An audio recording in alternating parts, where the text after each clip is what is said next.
Okay, so alhamdulillah, this now is the handout says Theology of Intimacy, the first discourse on time. So this is a discourse. This is just a talk. This is not from a book. I got books in front of me, but it's really not from a specific book.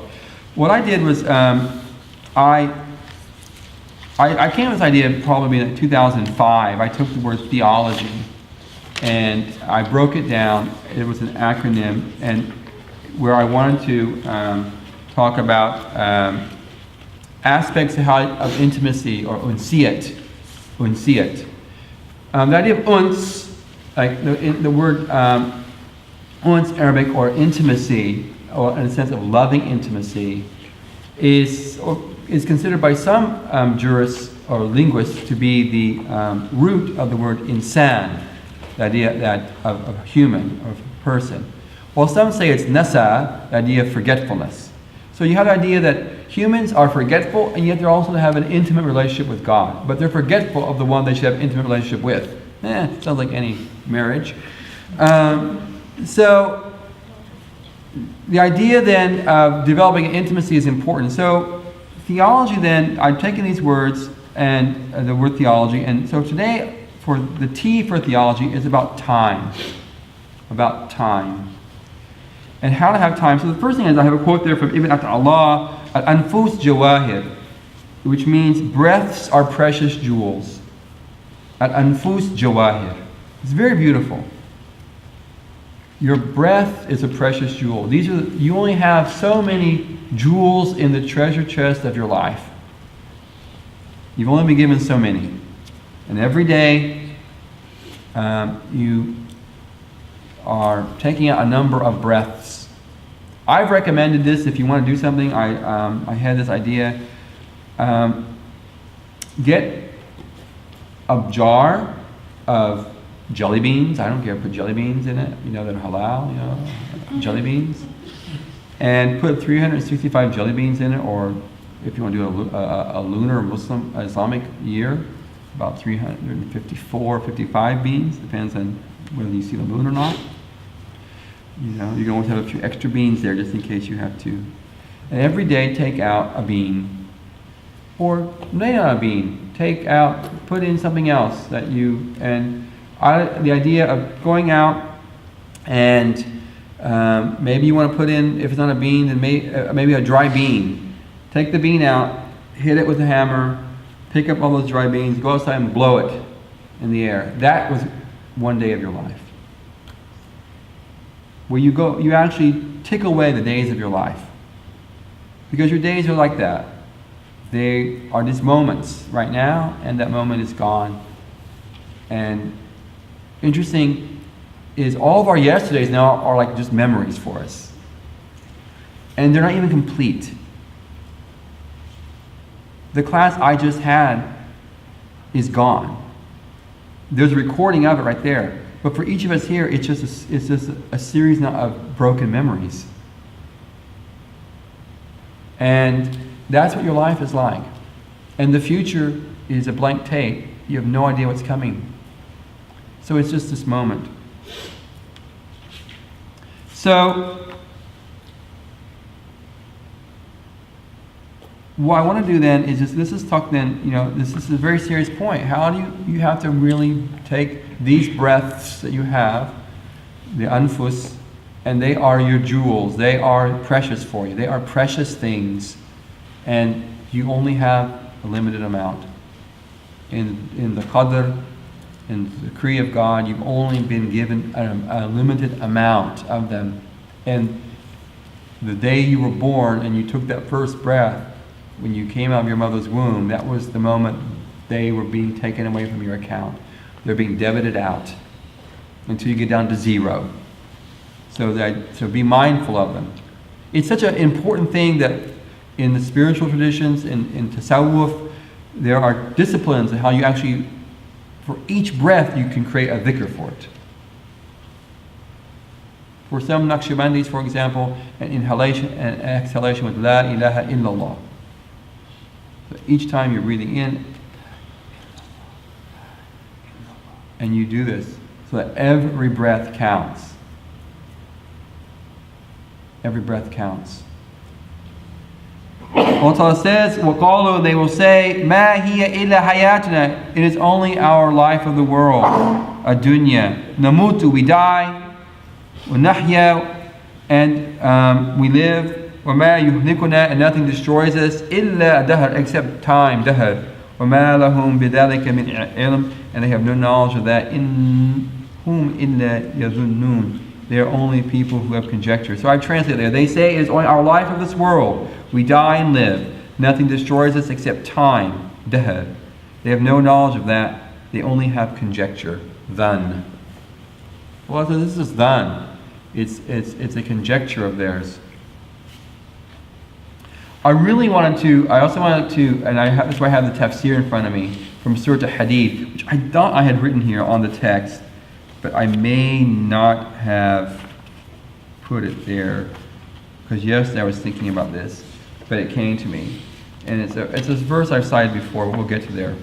So the Prophet ﷺ has mentioned in the hadith, the son of Adam wrongs me, he curses time, and I am dahr. In my hand is the affair, I change its night and day. That is, things are yuqallabu, the things are altered by Allah subhanahu wa ta'ala. So the idea of dahr, though, is the idea of time in an epical kind of understanding. And people, it's really common for people especially for materialists, to understand, that we're just here in the now and this physical universe, and this is all it is. If you're a Richard Dawkins supporter or bedfellow, then hey, this is it. This is all you've got. You're just this bipedal hominid, mashallah, and you're here, to use your thumb to create magical things, and use your big brain on top of your neck here to get you through life, and that's it. So enjoy it while you got it, because when it's done, eat, drink, be merry, for tomorrow you die. Right? That's what my mom has on her plaque in her kitchen. It's sort of a very unpleasant view of things. And then you see the large view of things, of time, is that, it's pretty grim for the universe, as you know. The universe is winding down. So we're in this really wonderful stelliferous age, the age of the stars, and it's going towards the age where it'll go down to decay. So, on the large scale of things, it all is running down. So, our moments that we have, we must truly value them. And Allah subhanahu wa ta'ala, in the hadith here, he says, do not curse time, for indeed Allah is time, dahr. And that we understand that Allah is intimately engaged with His creation, and that moments, we call it a sa'a, or an an, or a heen, whatever you want to call it. Give it broader terms, a yawm, a day, or an usbu', a week, or a shahr, a month, or a sana, a year, or an asr, an epic. However you want to see it, we have this whole language of time and measure of time. And Allah subhanahu wa ta'ala has placed us with this, that we might then be mindful. So we don't want to curse this opportunity. We don't want to belittle this and say that it's not important. So he says, they live this world, and they say that, we live, and time destroys us. They're belittling time as something negative, but time is not there to destroy us. We are it, and within it. It is, and we'll get to that, maybe a little bit of discussion on time and all that. We have to. And we must value it. Just as you value your sense organs. Just as you value your sense organs. You value your eyes that are functioning now, and you value your ears and your hands and your tongue. You will also value the time reality of the spatial temporal reality which you are of and you are part of your matter, of which you are composed of, your physical body, and the time vector of it in the temporal spatial Einsteinian view of things. It's part of you also. It is part and parcel, just as your limbs are. And so just as you have to have excellence, for example, as we talked about a little bit ago, towards all things, you must have ihsan in time itself, with time itself. So the Prophet said, "Ni'matan maghbun fiha kathir min an-nas siha wa farag." The Prophet said, I didn't get the Arabic here, 2 blessings which most people lose of them are siha, physical health, mental health, and farag, free time, when you have no work, there's no shughl for you. These are 2 things that most people lose out on. And of course, you've heard this hadith before. And, siha, of course, your physical body, and when you're a young person, there's a lot of virtue as a young person. If you're a young person, to worship Allah is a great virtue, Yawm al-Qiyamah. And a young person, the shab who worships Allah, will be in the shade of the throne in Yawm al-Qiyamah. That's a virtue there, and we all want to have had that in our youth. If you're a young person, most of you are young people here, you're all technically shab right now. You're not 40 years old. I'm 47, so I'm no longer shab. I'm ikhtiyar, I'm getting old. Right? So in my youth, if I did what good I did, alhamdulillah, alhamdulillah, I became Muslim, so I'm grateful for that, mashallah. And I stumbled a lot with that, but, didn't give it up. A little bit there. But, moved, came back. The point is, mashallah, there's a virtue there. And you young people are choosing, to make Allah your priority, inshallah. So there's a great promise for you. Just as long as your last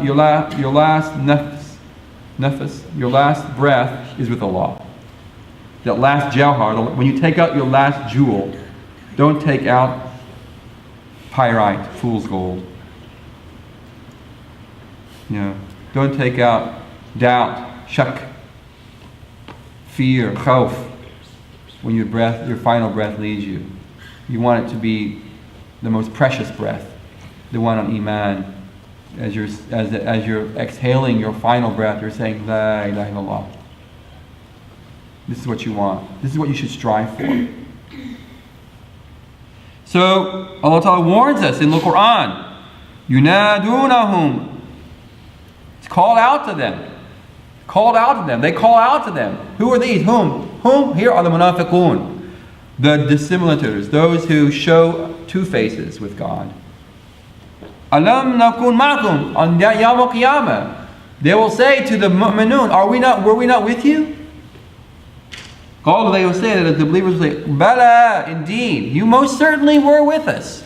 No doubt about that. We were all on that, on that evening bus home, shoulder to shoulder. On the commuter train, shoulder to shoulder, bumping shoulders and bumping into each other. When you're on, you're at the mall, you're walking in the mall. You're bumping shoulders with people of hellfire and people of Jannah at the moment, right there. All right. وَلَكِنَّكُمْ فَتَنْتُمْ أَنفُسَكُمْ. But you tried your own souls. You tried your own. You were your own fitna. You yourself were your own fitna. You were your own forge where you burnt yourself. You thought everything else was a fitna? You were your own fitna. You followed yourself. وَتَبَرَسْتُمْ. And you did what? You waited. You tarried. You were people of Ahl Sawfa. Or Ahl Tasweef. Who are the people Ahl Tasweef? People say, I will do this. Sawfa yaf'al. I will do it. I will do this. I'm getting on it. Tomorrow. I've got it scheduled in for March 13th to be a good Muslim. I'm looking forward to the month of Rabi'ul Awwal, when we do our gazillion milads. The gazillion milads going on everywhere, every hour. MashaAllah. It's like, I will be a good follower of Muhammad sallallahu alaihi wasallam. Inshallah. Inshallah, inshallah, inshallah. Ahl Tasweef, people of I will. People of will. And Allah warns us, that's tabarras. That's just delaying. Delaying it. Irtabattum. And they doubted. La rayba fi, alif lam mim, dhalika kitab, la rayba fi. That's that word there. Rayb. There's no doubt. You questioned it. You had doubt and suspicion. Perhaps it was because you argued your argument with God. You always argued your good argument with God why you didn't offer your prayer, for example. You always had a good reason. You always had a good reason to engage in the practices that you did. Everyone has their reasons. وَغَرَرْتُمْ أَمَانِي. And amani, false hope, deceived you. What the Prophet say, there are people who are the smart person is a person who remembers death and prepares for what comes after it. And the ajiz, the buffoon, the person who is mentally challenged, is the person who lets himself follow his caprice, and he says, and he has hope, and he has hope in Allah. This idea of amani here. That you follow your caprice. So what? You tried yourself. You had the fitna of yourself. You tried your own trial. And what did you do now with that? You then, from there, you followed your caprice, and you had this big hope in Allah, and it all wraps up, and all of those breaths that you were given, the anfus, were all dust in the wind. Who said that? Was that what's famous? It wasn't REO Speedwagon, Dust in the wind. It's dust in the wind. It was all gone, scattered. It's all gone. So we have to be very serious about this. So, before I move on, in Surah Hadid, where Allah subhanahu wa ta'ala mentions in Surah Hadid, which the verse we just had, Allah says in verse 16, أَلَمْ يَأْنِ لِلَّذِينَ آمَنُوا أَن تَخْشَعَ قُلُوبُهُمْ لِذِكْرِ اللَّهِ وَمَا نَزَلَ مِنَ الْحَقِّ وَلَا يَكُونُوا كَالَّذِينَ أُوتُوا الْكِتَابَ مِنْ قَبْلُ فَطَالَ عَلَيْهِمُ الْأَمَدُ فَقَسَّتْ قُلُوبُهُمْ وَكَثِيرٌ مِّنْهُمْ فَاسِقُونَ. Well, I was reading the tafsir of this verse, and I've quoted this beginning of this verse many times. Alam ya'ni. Because I talk about this verb, ana. And we get the word al-an in Arabic, now, the moment. It was very interesting. And I like this verse because it's a reminder. But what's interesting in the tafsir about this is that this verse was revealed right after the Hijrah. Look at here. Allah is speaking to the believers. They've had 13 years. They've arrived to Yathrib, Medina. And this is one of the earliest verses revealed. Is it not time for those who believe that their hearts fear God? What was going on those first 13 years? Because the majority of people here are muhajirun when this verse is revealed. And yet Allah is speaking to these people about their 13 years in Mecca. And so this is what the Mufassirun mention here. And the hadith here, the Prophet ﷺ, when this verse was revealed, the Prophet ﷺ said, Inna Allah yastabti'ukum bi-khushu'a. Allah, and I found this word he used in this hadith, istabta'a. Now, bata'a, if you know Arabic, bata'a means what? Duck. It means to be slow. And what it means here is, the Prophet is saying, Allah was very long and patient in waiting for you to have khushu'ah. It's interesting. The Prophet saying, when this verse was revealed, Allah has been waiting for 13 years for you people to have khushu'ah. What does he mean by that? What's going on here? These are the muhajirun, man. These are the first Muslims. They didn't have khushu'ah? There's an interesting meaning there.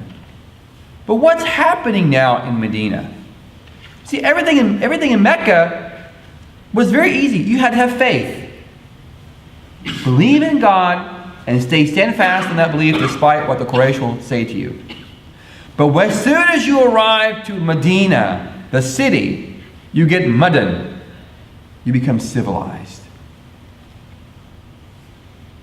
And you are now in a situation where all the things that civilized and organized people must experience, you will not have to do. You will not, as Muslims, have to have your markets, where you will have to trade now freely. How will you be, for example? You will no longer be persecuted. So now when you come to God in free worship, for example, before you worship then, because it was a challenge to worship. It was easy to stick it in the face of the Quraysh and be bold with your Iman, your Islam. But now, there are no Quraysh to persecute you anymore. How will you be now? When the streets are free from thorns being tossed at night, no more thorns on the street. You can walk freely at night. How will you be in those streets at night? How will you be? This is what's being talked about here. And I find it very fascinating. And it's the idea of the moment. The moment. The an. So Allah subhanahu wa ta'ala speaks to us of time. And I have all these verses here. Allah ta'ala says, and this is of course a Madinite verse from Medina. الذين يذكر الله قياما وقعودا وعلى جنوبهم ويتفكرون في خلق السماوات والأرض ربنا ما خلقت هذا باطلا سبحانك فقنا عذاب النار. How do we measure time? How do you measure time? Look at the clock. The clock has a hand. The clock has a hand. Hands are moving. Well, that hand, the idea of the moving thing, takes us back to the idea that we measure time through movement. And if you want to understand that, and it's also when you discuss how the wave function breaks down on a quantum level and how that affects time, it's by movement of atoms. And the interaction of atoms, the collapse, for example, when there is no observer, there are probabilities of an atom. But when you interact with an atom in some way, and you collapse its wave function, at that moment, a time is in a sense created at that moment, in that quantum level. An occurrence occurs, and so then you can measure it, an event. So probabilities become an event. And that is simple discussion. The Quran talks to us about being with God in movement. Standing, bowing, sitting, lying down. So movement. So we are people who are engaged in movement. So movement and time are together in a relationship. And that's how it is in the real world out there. In the real physical world, time is associated with movement. So that's why the modern cosmologist says when the universe is so decayed and the universe is uniform at 0 Kelvin and there's no more movement on the subatomic level, time will then cease to exist. There will be no more time at that moment. It may be a trillion years hence, but in the death of the universe, this is what they talk about, theoretically. As long as there is some type of movement in some way, time will exist. When movement stops on the quantum level, then time will no longer exist. So this is, I think, if a Muslim thinks in this modern simple understanding of time in relationship to movement, our scholars have also understood, the classical scholar understood that we measure time through movements. And so that's why clocks have hands, because they are mimicking the movement of a shadow on a sundial. As it moves, the shadow moves through the sundial, we develop devices that have similar types of movements. We measure things that way, time that way.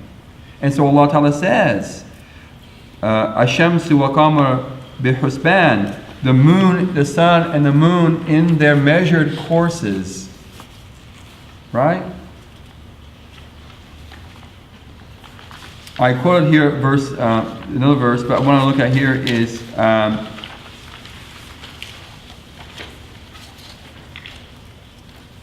وهو الذي خلق الليل والنهار والشمس والقمر كل في فلك يسبحون. It is He who created the night and the day, the sun, the moon, each in its orbit floating. Everything goes through these movements. We use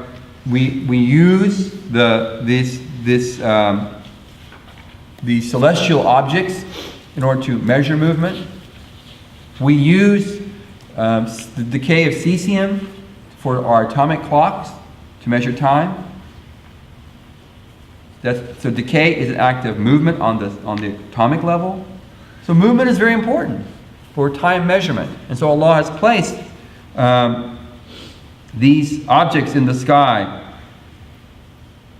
Allah Ta'ala says I have here the long verse there on the second page, هُوَ الَّذِي جَعَلَ الشَّمْسَ ضِيَاءً وَالْقَمَرَ نُورًا وَقَدَّرَهُ منازل لتعلموا عدد سنين والحساب ما خلق الله ذلك إلا بالحق يفصل آيات لقوم يعلمون. And it is He who placed the sun as that which gives light, والقمر that which reflects light, وقدر and measured it manazil as the moon as manazil. The manazil are the stages of the moon. You watch the moon go through its stages, through the night. From the new moon to the full moon, back to the new moon. Each one is a manzil. Right? Each of these is a manzil. Each night is a different manzil. Those are measurements for you. And of course, the oldest type of timekeeping for people was the moon. Yeah. Earliest records of human timekeeping is based on watching the moon and then measuring it. Why? That you will know the number of the years. Wal hisab, and you will also know al hisab, Yawm al Qiyamah. The day when time wraps up for you, in that sense. And Allah only created this in truth. This is there for you. It's real. Deal with it. Accept it. Work with it. Right? And Allah makes known His signs that you'll be a people who understand. You have knowledge. So we have been placed in time, physically placed and matrixed within our modern understanding of time and reality of time as it exists with space-time, as Einstein has elaborated, and then our contemporary cosmologies and physics confirm. And so we have looked at the signs of Allah and the creation of the heavens and the earth, and we confirm these things, and we can accept them as Muslims. I have any problem with that.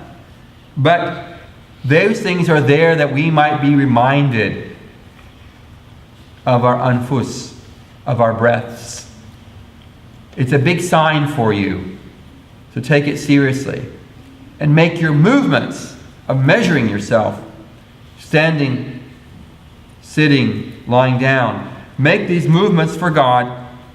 So, from that then, Imam Kushairi in his Risala, which I translated a part of it here, and I have the Arabic right here. This is the Arabic, and this is what I translated of it. I thought it was good advice here. So he mentions in his Risala that I heard my teacher Abu Ali Daqiq rahimahullah alayh say, time walked is where you find yourself. If you are in the world, then your time is the time of the world.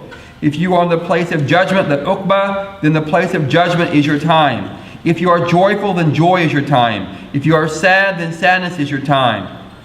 He meant by that time is whatever predominates over you at any given moment. It's your hal, your state. What is your condition, your state?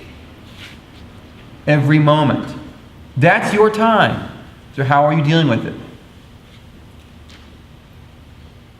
Remember, if there's ihsan, then every moment has to be a God-centered moment. The totality of your being of the moment. What you're wearing, what you're eating, what you're thinking, what you're feeling. All these are your hal of the moment. the an that you're in? And is it in khushu'ah? Is it in divine focus that brings reverence to God, honor to God, and you are reverently honoring God in that moment?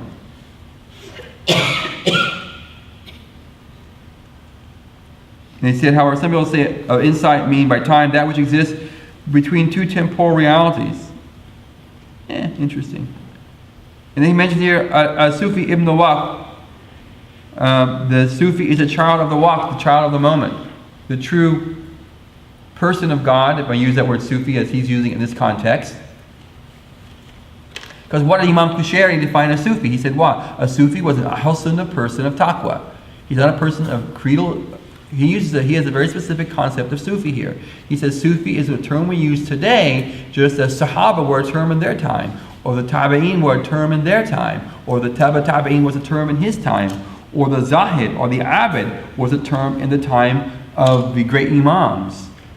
They were the names given to the most excellent of people of obedience to the Quran and the Sunnah of their time. Okay? So Imam Kushairi, he says the term Sufi is that. He's not a Mutazilite who's pious. He's not a Dhahri who's pious. He's not a Jaburite who's pious. He is a person of Ahl Sunnah who is pious. That's what he means by it. So he takes it as a specific meaning. He's defined this term in his writings. So the person of the Quran and the Sunnah is a child of the moment. And this language of abna is very important. As Sayyidina Ali said, La takunu min abna ad-dunya. Do not be children of the world, like an abna al-akhirah, but children of the afterlife. Are you a child? Are you the produce? Are you the progeny of what? Are you the progeny of the dunya, which is fading away, or are you the progeny of the afterlife, which is yet coming before you in the arrow of time? That which is on dabr, which has passed you by, and that which is muqba, which is facing you. Where are you? It has been said that being busy with what has passed only squanders the present moment.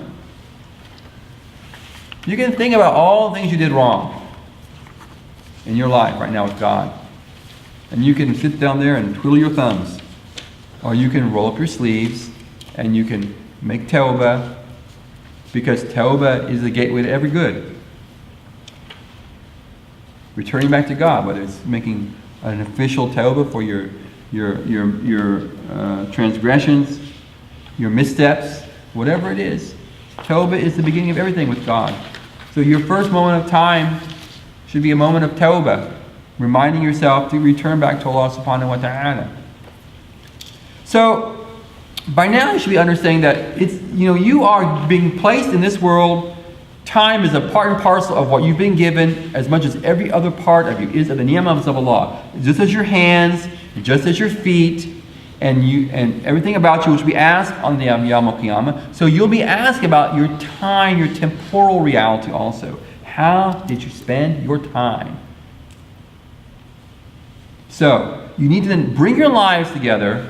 Now today's discussion is not really really deep in a sense, what I might call more metaphysical or warm and cozy discussion with God. This is more of a practical framework for you. You need to make your time of benefit. So on this last couple of pages, I think it's the last page, I've given you, very very briefly, important times with God.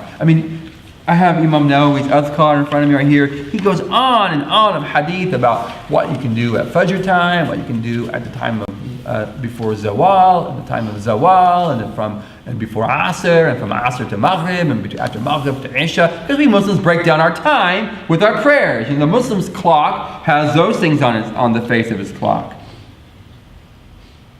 The Muslim is the person who bases his or her life on the cycles of the sun that are flagged with ritual prayer. The cycles of the sun flagged with ritual prayer. That's the Muslim clock, right?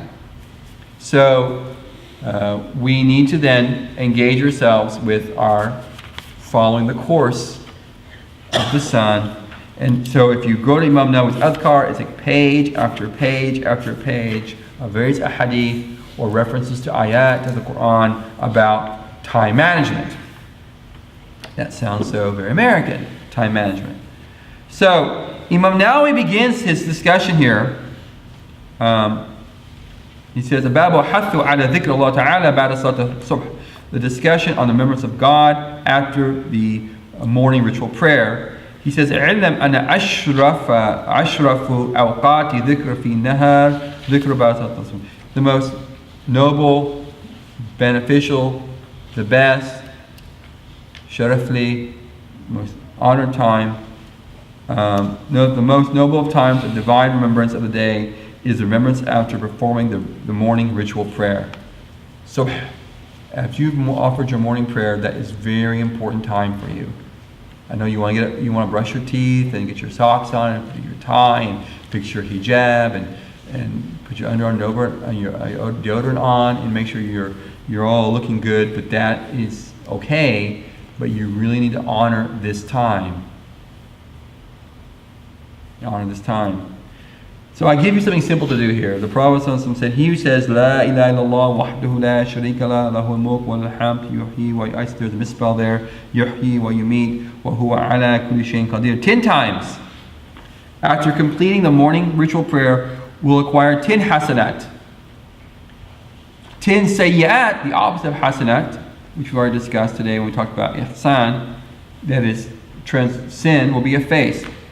That person will be raised 10 degrees, ashra darajat, and that day will be fortified from every disliked thing. You will have a fortification built up around you from makruhat, things that are unbecoming. He will be secure from shaitan. You will have the security, aman, from Satan. And he will be incapable that day in falling to shirk, and that day you'll be saved from shirk. Simple thing. Of course, you can plug this into a tape recorder and play it while you're shaving. That's not what we're talking about. It's like, Quran in the car, as or Quran as elevator music. Or you see there where Quran in bookstores and restaurants and Quran background. But to say this, La ilaha illallah wahdahu la sharika lah lahul mulk wa lahul hamd yuhyi wa yumeet wa huwa ala kulli shay'in qadir, one time, and to say it 10 times at the morning after you pray Fajr, after you finish your prayer, not immediately, but you sit there and you do your normal tasbihat or dua, whatever you're doing. Sit there and think about what you're saying. Know the meaning of the words. La ilaha illallah wahdahu la sharika lah lahul mulk. So there is no God but Allah. Wahdu, one. La sharika lah. There is la sharika lahu. He has no equal. Lahul mulk. To him is sovereignty. Wal hamd. Him is all praise. Yuhyi. He lives. Wa yumeet. And yuhyi. He causes life.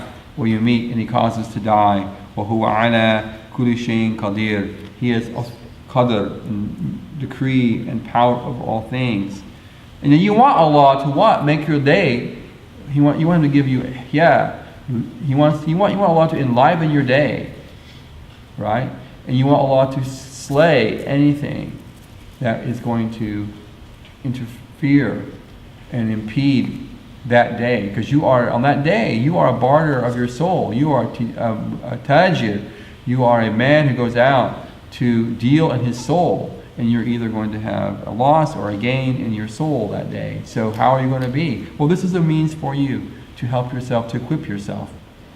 Of course, I can go through pages here of other things you want to say, but I put this one here because it's something most of the words either you know it already, but maybe you were doing it and you forgot to do it. But now I'm reminding you, sit down after Fajr, you do your normal litanies, your Quran recitation before sunrise, to say this at least 10 times, and be mindful of what you say. Then, as the day progresses, we progress through our day. If you can, offer Ishraq prayer, 2 rakat after sunrise, about 45 minutes after sunrise. If not, then wait till midday, mid-morning, 10 o'clock, 11 o'clock, and pray 4 rak'ah minimally of Salat al-Duha, like you would pray any nafila prayer, 4 rakat. And if you can, offer those rakat. One of the 8 gates of paradise is the gate for those people who offer the Salat al-Duha. It is a missed sunnah prayer. It's like the mirror of Asr. It's the mirror of Asr on this side of the day. Okay, so honor that. It's 4 rak'ah. You can take some time out and go off to the parking lot. Everyone's going to having a cigarette break. You have duha break. You know.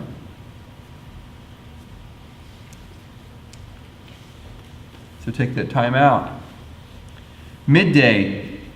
This is the time of zawal.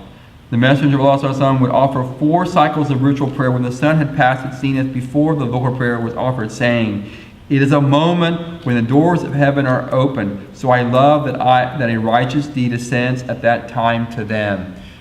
This can either be construed as the 4 rakat before sunnah, the dhuhr, if you pray early, or just 4 rakat of nafila prayer after the zawal time has come in, the zawal has occurred, and you can actually pray dhuhr at that time. I'm not talking, so you can either pray the 4 rakat of sunnah, if you pray immediately after zawal enters and you pray your dhuhr, then those 4 rakat can act as these. Or you pray 4 rakat optional prayer. And also to make dua after you pray them. Because this is a special time. A lot of us don't know that. This is a hadith for that. That take out that time. Offer that prayer if you can. And it's also to remind you, offer the 4 rakat for dhuhr if you are not always mindful of that. After Asr to Maghrib, the Prophet ﷺ said that I sit with the people remembering Allah, the Exalted. From Asr prayer to the setting of the sun is more beloved to me than freeing 80 slaves of the sons of Ismail. So I know it's hard. You're at work perhaps. What can you do? Well, after you pray Asr, go back, but definitely before sunset. Okay? As sunset's coming in, take time out. So one thing to do just before sunset is go back to those 10 tasbihat you did for Fajr and repeat them there. Or to say Subhanallah bihamdi subhanallah 100 times at that time. Subhanallah bihamdi subhanallah. Take time out before sunset and actually sit down. You can be at your desk, you can be at your car, but you take time out and you know the sun is setting. So what I'm implying by this is that you need to be mindful of the sun. A lot of Muslims are in the United States and Canada are not mindful of the sun or the moon. You need to get in tune with these things. You need to be aligning yourself with these signs of God. They are ayat of Allah, just as you align yourself with the Quran, which has ayat of Allah. These ayat of Allah are there for you to engage with. So be mindful of the sun. Look up in the sky, and when you see it's going down, take time out. Take on your fingers, if you have a misbah in your hand, a rosary, you get out and you go through these litanies to remember Allah mindfully.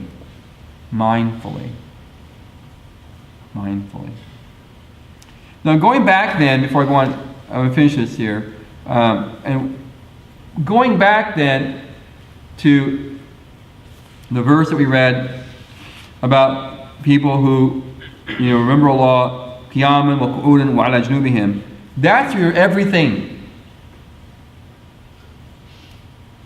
In the Naqshbandi Sufi tradition, this is one of the texts used for the idea of wukuf al-qalbi. Wukuf al-qalbi. One uses is quoted by some scholars, the idea of monitoring the heart, or monitoring your time, wukuf al-zamani, is that you understand that standing, sitting, and reclining are your position. So each position you're in, that in any movement you're doing must be done with divine remembrance. Any movement you're doing, don't forget. Coming up the staircase, going down the staircase, getting in the car, going to the toilet, walking to the house. You can always be engaged in God in all of those things. So that's not always easy. You have to train yourself to do that. So if you can start a program where you start incorporating into your life litanies, daily things, and you maybe have a checklist that you make sure you're doing it until it becomes, you habituate to it, then you move on to number 2 in your checklist until you habituate yourself to practices. And waking up at night, when you wake up at night, if you wake up to offer the Qiyamul Layl or Salat Tahajjud, to say this, La ilaha wahdu la sharika lahu mulk wa hamd yuhyi wa yumeet. I keep spelling that wrong. Yuhyi wa yumeet wa huwa ala kulli shay'in qadir. I think it's because I cut and pasted it. Walhamdulillah wa subhanallah wa la ilaha illallah wa Allahu akbar wa la hawla wa la quwwata illa billah. Allahumma ighfir li. It should be Allahumma yaghfir li, not la. Right? I typed the wrong key there. Allahumma ighfir li. To say this when you wake up at night. So there is no deity but Allah, one, no partner does he have. To him is the sovereignty, to him is all praise. The one who causes to live, the one who causes to die. He has authority and power over all things.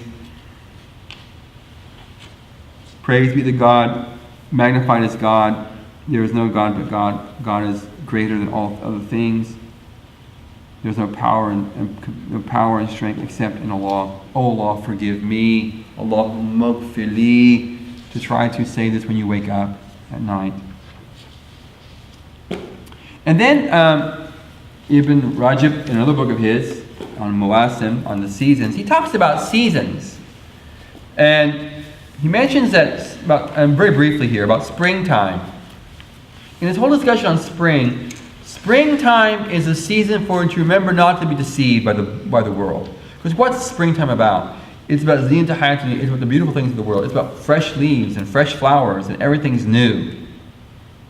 So spring is nice, but don't let the dunya deceive you in springtime. Don't let it deceive you. Summer is harsh. Summer is harsh. It's hot. Dry, humid. The days are long. The prayers are difficult. You have to spread all your prayers out. It's hard to pray Isha at nighttime in the summertime. Hard to get up for Fajr. So summer is a period of sabr and consistency. Spring is a period to reflect on. Don't be deceived, Naeem. Springtime is beautiful. It's nice to see those monarchs flying north again. It's good to see the flowers blooming and the fruits coming on the tree. But remember, fall is coming after spring. So let spring be a reminder for you not to be taken in by things. And then I quote here, the Prophet said, Ashita Rabi'a Mu'min. The Prophet said, winter is the season for the believer. Why is that? Because winter, short days and lots of long nights. The short days you can fast. It's easy to fast in the wintertime. Your prayers are done pretty quickly. You get them out of the way, right? And you have all those long nights to get up for tahajjud and to worship Allah. Because you don't lose the virtue no matter how long the nights are. So the Prophet said, Ashita Rabi'a Mu'min. Winter is the springtime or the refreshing period of the believer. So when summer was hard to catch your prayers, and when the days were long, and you struggled and you couldn't get up for tahajjud, you can make it up in the wintertime. You can refresh yourself in the wintertime. Any fast that was difficult in Ramadan due to illness or traveling, fasting in July, you can make it up in January. It's okay. So we need to be mindful of our time and of our days and of our moments and of our seasons. Because those are your anfus, those are your breaths, that's your treasury, and you only have so many in the treasury, and one day it will be empty. May Allah subhanahu wa ta'ala give us tawfiq in that. Any questions, anything you want to ask? If you would like me to create some kind of document for some type of supplications and things, some things you can go online and get a lot of stuff online about dua at different times of the day, after Fajr prayer and Dhuhr prayer, you can go online and find those things. So is there anything that anyone wants to comment on or ask as we wrap it up today, inshallah? What about Awabin? And then there are the Awabin.